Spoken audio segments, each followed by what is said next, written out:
بسم اللہ الرحمن الرحیم۔ ملک میں لاک ڈاؤن ہے، رمضان المبارک کا آخری عشرہ چل رہا ہے جو جہنم سے نجات کا عشرہ ہے۔ لہذا جس طرح سے اب تک نمازوں کو تراویح کا اہتمام رکھا ہے، آگے بھی نمازوں اور تراویح کا خاص اہتمام رہنا چاہیے۔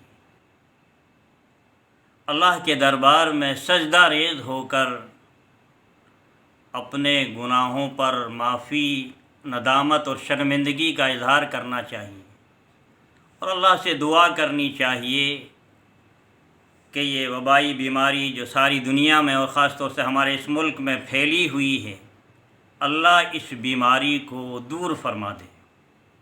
اللہ تبارک و تعالیٰ ساری دنیا کو اور خاص طور سے ہمارے اس ملک کو ہر طرح کے خطرات سے، نفرت کے جراثیم کو پھیلنے سے محفوظ فرمائے۔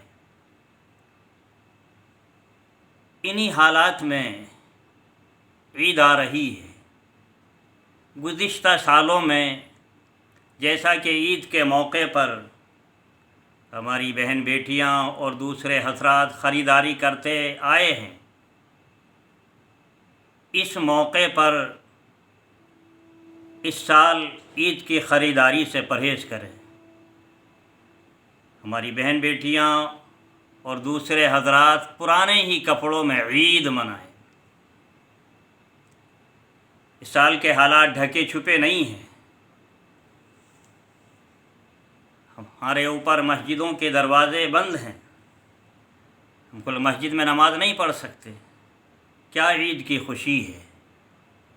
لہذا گھر کے ذمہ داران سے بھی میری درخواست ہے کہ اپنی مستورات کو اگر مارکیٹ کھلتی ہے تو ہرگز مارکیٹ میں نہ جانے دیں۔ اس بیماری کا بچاؤ اسی میں ہے کہ اجتماعیت اور بھیڑ سے بچا جائے۔ مارکیٹ کھلتی ہے، مستورات جائیں گی، افراد بازار میں مارکیٹ میں پہنچیں گے تو اس بیماری کے پھیلنے کی طرف یہ قدم ہوگا۔ مصلحت اور عقل مندی کا تقاضا یہی ہے کہ مارکیٹ میں عید کی خریداری کے لیے جانے سے پرہیز کیا جائے۔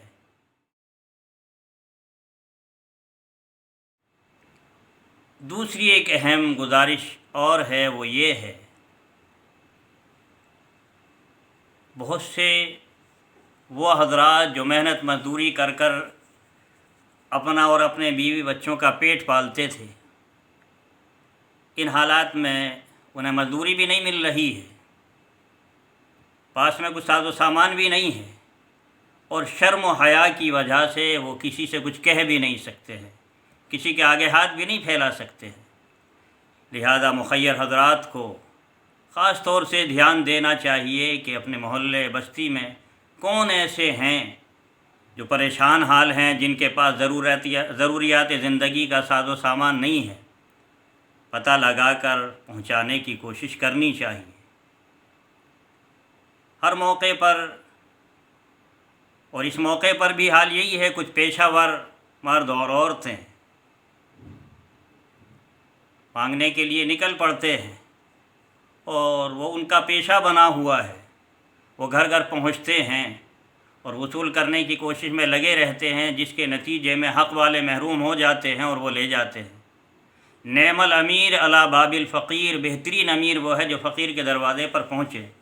تو خود پتہ لگانا چاہیے کون پریشان کا حال ہے، کون مستحق ہے، اور وہ کسی سے کہہ بھی نہیں سکتا ہے، ان تک پہنچانے کی کوشش کرنی چاہیے۔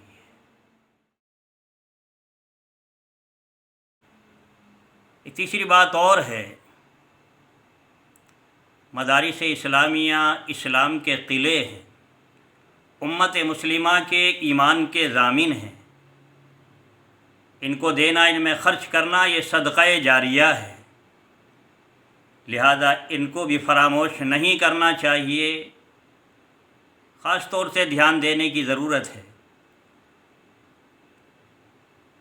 اللہ تبارک و تعالی ہمارے دینے کو قبول فرمائے، آخر میں میری دعا ہے اللہ تعالیٰ ساری دنیا کو اور خاص طور سے ہمارے اس ملک کو ہر طرح کے خطرات سے،